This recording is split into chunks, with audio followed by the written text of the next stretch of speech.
नमस्कार बच्चों, मैं ममता सिन्हा आपकी हिंदी अध्यापिका हिंदी कक्षा में आपका स्वागत करती हूँ। बच्चों, आप देख रहे हो आपकी संकल्प की पुस्तक पाठ 5 के लिए जो है आज लेकर उपस्थित हूँ। बच्चों, इसमें हम आपको पढ़ाए थे वट, वृक्ष और तोता और इसके अभ्यास कार्य हुए थे, है ना। अभ्यास कार्य आपके मुख से का कंप्लीट हो गया था बच्चों, और लेखनी से का भी आपका 2 प्रश्न कंप्लीट था, हो चुका था। अब हम प्रश्न 3 में आ जाए। इंद्रदेव को तोते पर दया क्यों आ गई थी? बच्चों, प्रश्न है इंद्रदेव को तोते पर दया क्यों आ गई थी? उत्तर में लिखेंगे तोते के तप, त्याग और धैर्य को देखकर इंद्रदेव को उस पर दया आ गई थी। प्रश्न 4 देखें। तोते ने इंद्रदेव से क्या मांगा? है ना, तोते ने इंद्रदेव से क्या मांगा? उत्तर में लिखेंगे तोते ने इंद्रदेव से वट वृक्ष को फिर से हरा भरा कर देने का वरदान मांगा। प्रश्न 5 आए। तोते तथा अन्य पक्षियों में क्या अंतर था? उत्तर में लिखेंगे तोते तथा अन्य पक्षियों में यह अंतर था कि तोता विपत्ति की घड़ी में भी अपने आश्रयदाता वट वृक्ष का परित्याग नहीं किया, जबकि अन्य पक्षियों ने वट वृक्ष के सूखते ही अन्य जगह या स्थान जाकर शरण ले ली।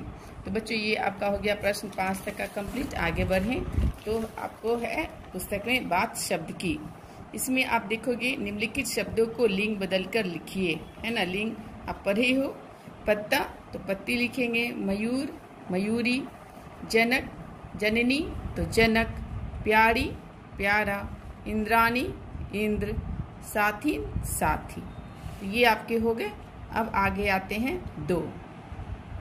निम्नलिखित शब्दों के विलोम शब्द चुनकर लिखिए। यहाँ विकल्प दिए हुए हैं बच्चों, आपकी पुस्तक में दी हुई है यहाँ पर विकल्प, और ये शब्द आपके हैं, इसमें से चुनकर आपको लिखने हैं। क्या है? तो विलोम शब्द, ठीक है। पहला विशाल, तो इसमें से हम चुनेंगे क्या है? तो लघु, ठीक है। दूसरा हम देखेंगे विष, विष का क्या हो जाएगा बच्चों? अमृत। जन, जन्म का होगा मृत्यु, यहाँ लिखेंगे मृत्यु।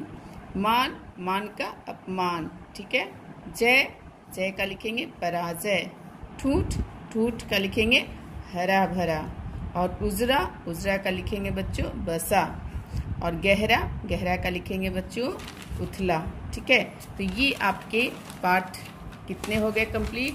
पाठ 7, है ना। पाठ 7 आपका वट, वृक्ष और तोता मुख से और लेखनी से कंप्लीट हो गया पूरा, ठीक है। भाषा से भी हो गया, बात वर्ण से, शब्द से। अब हम आपकी कुछ प्रश्न थे तो मैं उसको हल करने के लिए आ गई हूँ। बच्चों, आप अभी समय है कि प्रश्न के उत्तर आप लोग मांग रहे थे मुझसे, तो मैं इसी वीडियो में आपके प्रश्न के उत्तर इस कविता का दे देती हूँ, मुख से और लेखनी से का। आप देखोगे मुख से का पहला प्रश्न है बच्चों, कवि किसे रखने की सलाह देता है और किसे भगाने की? प्रश्न देखोगे बच्चों, ये है पाठ 4। पाठ 4 अभी समय है, ठीक है। अभी समय है। कविता के मुख से और लेखनी से आप सभी ने मांगे थे मुझसे प्रश्न उत्तर, तो मैं इसी वीडियो में समाहित कर दे रही हूँ। तो पहला प्रश्न है बच्चों, मुख से कवि किसे रखने की सलाह देता है और किसे भगाने की? उत्तर में लिखेंगे कवि स्वयं पर विश्वास रखने की और संदेह को भगाने की सलाह देता है। दूसरा प्रश्न है बच्चों, समय बर्बाद होने से क्या बर्बाद हो जाएगा? उत्तर लिखेंगे समय बर्बाद होने से सुखमय जीवन बर्बाद हो जाएगा, ठीक है। प्रश्न 3, कौन सी चीज है जो मानव को काम नहीं करने देती? उत्तर में लिखेंगे आलस, आलस मनुष्य को काम नहीं करने देता। और प्रश्न 4 में देखेंगे वे कौन से काम हैं जिन्हें करने से तुम बड़े बन सकते हो? उत्तर, वीरता भरे सुकर्म करके हम बड़े बन सकते हैं। और अब बच्चों आएंगे लेखनी से। प्रश्न पहला देखो, सुयोग तुम्हारे पास खड़ा है, पंक्ति का क्या अर्थ है? इसमें लिखेंगे वर्तमान समय जीवन का सबसे अच्छा अवसर है, इस अवसर का हमें सदुपयोग करना चाहिए, ठीक है। 2 नंबर में देखें, जो कल करना है उसे आज ही कर डालो, यह भाव किस पंक्ति में है?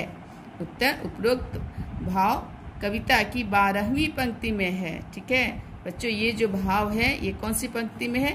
तो 12वीं पंक्ति में है। क्या है? जो करना हो करो अभी, कल क्या हो जाने। तीसरा प्रश्न देखो, पूरी कविता में से आपको सबसे अच्छी पंक्तियां कौन सी लगी, लिखिए। ये तो आप खुद से करेंगे बच्चों। और आगे आप देखोगे चौथे भी प्रश्न कुछ ऐसे हैं जो आपको खुद से ही करने का है। अपने मित्र को काम करने की सलाह देते समय अपने मित्र को काम करने की सलाह देते समय आप कविता की कौन सी पंक्तियां अपने पत्र में लिखेंगे?